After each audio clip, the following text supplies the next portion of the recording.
नमस्कार, स्वागत है आपका अपने परिवार तीव्र शिक्षा में। तो अब हम भूगोल की रिवीजन सीरीज चला रहे हैं। इससे पहले एक वीडियो डाल दिया गया है भूगोल का, आप लोग उसको ज़रूर देखिए। आज हम अगला 50 प्रश्न को पढ़ेंगे। अगर आपने हमारे चैनल को सब्सक्राइब नहीं किया हो तो इसे सब्सक्राइब जरूर कर लें। तो चलिए शुरू करते हैं। भारत की किस राज्य में मानसून का आगमन सबसे पहले होता है? वो है केरल में। नेक्स्ट, भारत में सबसे कम वर्षा कहाँ पर होती है? लेह में। नेक्स्ट, तमिलनाडु में शीतकालीन वर्षा किन कारणों से होती है? वो है पश्चिमी विक्षोभ से। ये प्रश्न नोट करिएगा कि पश्चिमी विक्षोभ के कारण तमिलनाडु में शीतकालीन मतलब सर्दियों में वर्षा होती है। नेक्स्ट है, सुएज नहर का निर्माण कब हुआ? ठीक है, ये प्रश्न आया हुए हैं एग्जाम में। सुएज नहर मिस्र में स्थित है। यह भूमध्य सागर को लाल सागर से जोड़ती है। तो यह भी प्रश्न बना है कि यह किस सागर को जोड़ती है? तो यह भूमध्य सागर को लाल सागर से जोड़ती है। इसका निर्माण नहर कंपनी ने 1859 से 1869 ईस्वी के बीच किया था। 10 वर्ष लगे थे। ठीक है।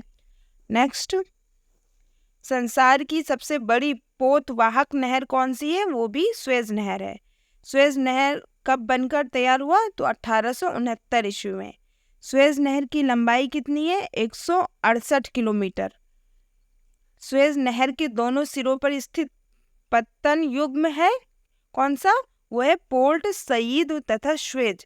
क्योंकि सुएज नहर व्यापारिक दृष्टि से बहुत ही इंपॉर्टेंट है, इसलिए सुएज नहर से ये सारे क्वेश्चन जरूर बन सकते हैं। आगे, समुद्र पृथ्वी की सतह को लगभग कितना प्रतिशत घेरे हुए है? 71%। ठीक है। नेक्स्ट, किस महाद्वीप को विषमताओं का महाद्वीप कहा जाता है? एशिया महाद्वीप को। ठीक है। इसमें ठंडी, गर्मी, बरसात, कई सारे मौसम, कई सारे लोग, विभिन्न प्रजातियां।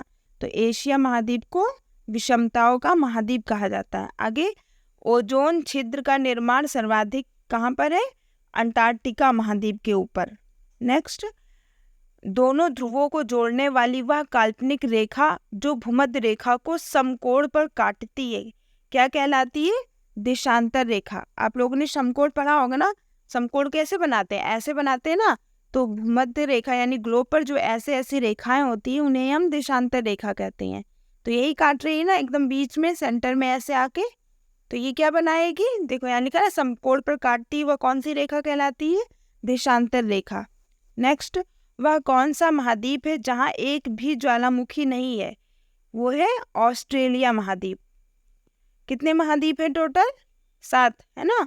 डाइक क्या है? तो डाइक ज्वालामुखी निर्मित आंतरिक स्थलाकृति है। नेक्स्ट, एंडीज पर्वत का उदाहरण। एंडीज कैसा पर्वत है? तो एंडीज एक वलित पर्वत है। संसार का सबसे नवीन वलित पर्वत हिमालय है। नेक्स्ट, सबसे तीव्र गति से अपनी परिक्रमा पूरी करने वाला ग्रह कौन सा है? बुध। ठीक है। नेक्स्ट, भारत के उत्तर से दक्षिण तक विस्तार कितना है? तो उत्तर दक्षिण से विस्तार 3214 किलोमीटर और पूर्व पश्चिम से कितना विस्तार है? 2933 किलोमीटर। इसको ध्यान रखिएगा। आगे बढ़ते हैं। पश्चिमी घाट पर पाई जाने वाली वनस्पति कौन सी प्रकार की है? तो ये सदाहरित रहती है। आगे, कौन सा राज्य शहतूत रेशम उत्पादित करता है? कर्नाटक राज्य। नेक्स्ट, लीसा प्राप्त होता है कहाँ से? चीड़ के वृक्ष से लीसा प्राप्त होता है। नेक्स्ट, भारत में चंदन की लकड़ी के लिए प्रसिद्ध राज्य कौन सा है? कर्नाटक। नेक्स्ट, तेंदु पत्ते का मुख्य उत्पादक राज्य कौन सा है? मध्य प्रदेश। तेंदु पत्ते की क्या बनते हैं? तंबाकू, है ना। तो तेंदु पत्ते का मुख्य उत्पादक राज्य कौन सा है? मध्य प्रदेश। नेक्स्ट, मैंग्रोव किसे कहा जाता है? तो ये लवण कच्छ का एक प्राकृतिक वन है। ठीक है, लवण कच्छ का एक प्राकृतिक वन है जिसे मैंग्रोव वन कहते हैं। नेक्स्ट, भारत में वन महोत्सव कब मनाया जाता है? तो ये जुलाई के प्रथम सप्ताह में। भारत में वन महोत्सव जुलाई के प्रथम सप्ताह में मनाया जाता है। अभी जुलाई चल रहा है और प्रथम सप्ताह भी चल रहा है, तो इसी प्रथम सप्ताह में वन महोत्सव मनाया जाता है। नेक्स्ट, संयुक्त राष्ट्र संघ द्वारा वर्ष 2011 को घोषित किया गया था कौन सा? अंतर्राष्ट्रीय वन वर्ष। इसमें पर्यावरण के भी क्वेश्चन सम्मिलित किए गए हैं, क्योंकि भूगोल और पर्यावरण लगभग एक ही है। आगे, भारतीय वनस्पति सर्वेक्षण का मुख्यालय कहाँ है? कोलकाता में। यानी वनस्पति का अगर सर्वेक्षण कहाँ पर होता है इंडिया में, वो है कोलकाता में। Botanical survey of India, Kolkata. बहुत ही इंपॉर्टेंट प्रश्न है। नेक्स्ट, फॉरेस्ट रिसर्च इंस्टीट्यूट कहाँ है? देहरादून, उत्तराखंड में है देहरादून, ठीक है। आगे, चिपको आंदोलन का संबंध किससे? तो वनों के काटने को रोकने से। चिपको आंदोलन किसने चलाया? इसको सुंदरलाल बहुगुणा ने चलाया। नेक्स्ट, राष्ट्रीय पर्यावरण शोध संस्थान कहाँ है? वो है नागपुर, महाराष्ट्र में। बहुत बारे प्रश्न बने हैं। राष्ट्रीय पर्यावरण शोध संस्थान नागपुर, महाराष्ट्र में है।